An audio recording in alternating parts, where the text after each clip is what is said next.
ભરૂચ જિલ્લા કોર્ટ સંકુલમાં બોમ્બ હોવાના સમાચાર મળતા સમગ્ર જિલ્લામાં ભારે ઉત્તેજના અને ડરનો માહોલ ફેલાયો હતો। એકનો ફૂટેલા બોમ્બની શંકા જતા પોલીસ વિભાગ તાત્કાલિક કાર્યવાહીમાં આવ્યો અને સમગ્ર વિસ્તારને ઘેરી લીધો હતો।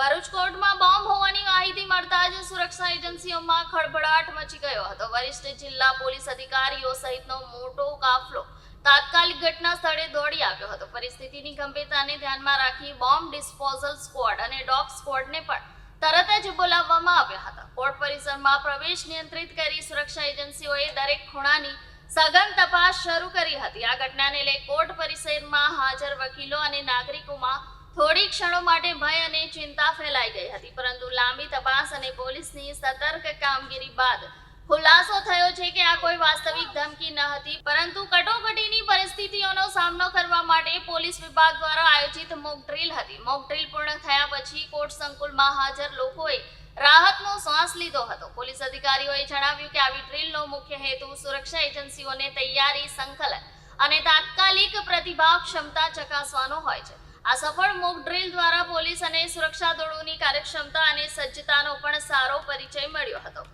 કેટલીક વખતે કોઈ સરકારી બિલ્ડિંગોને ઉડાવી દેવા માટે ઈમેલથી કે ટેલિફોનિક દ્વારા વિસ્ફોટક પદાર્થથી ઉડાવી દેવાની નનામી ધમકીઓ મળતી હોય છે।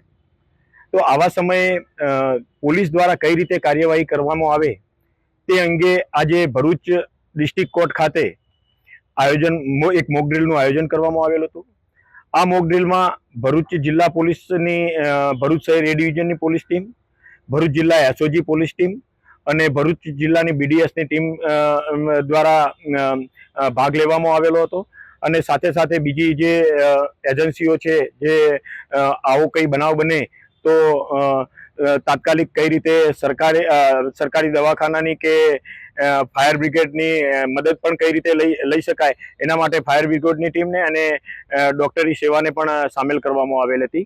આ મોક ડ્રીલ દરમિયાન કોઈ પ્રજામાં કોઈ ભયનું વાતાવરણ ના ફેલાય, કોઈ અવ્યવસ્થા ના સર્જાય એ માટે પોલીસે કઈ રીતે કામ કરવું એની એક ડ્રીલ કરવામાં આવેલી હતી। જે ડ્રીલ આજે એક સફળતાપૂર્વક ભરૂચ પોલીસ દ્વારા અને જે એમાં બીજી એજન્સીઓને જે સાથ સહકાર લેવાનો હોય છે એ તમામ એજન્સીઓ અને તમામ સિસ્ટમ દ્વારા એક સફળતાપૂર્વક આ ડ્રીલને પાર પાડવામાં આવેલી હતી।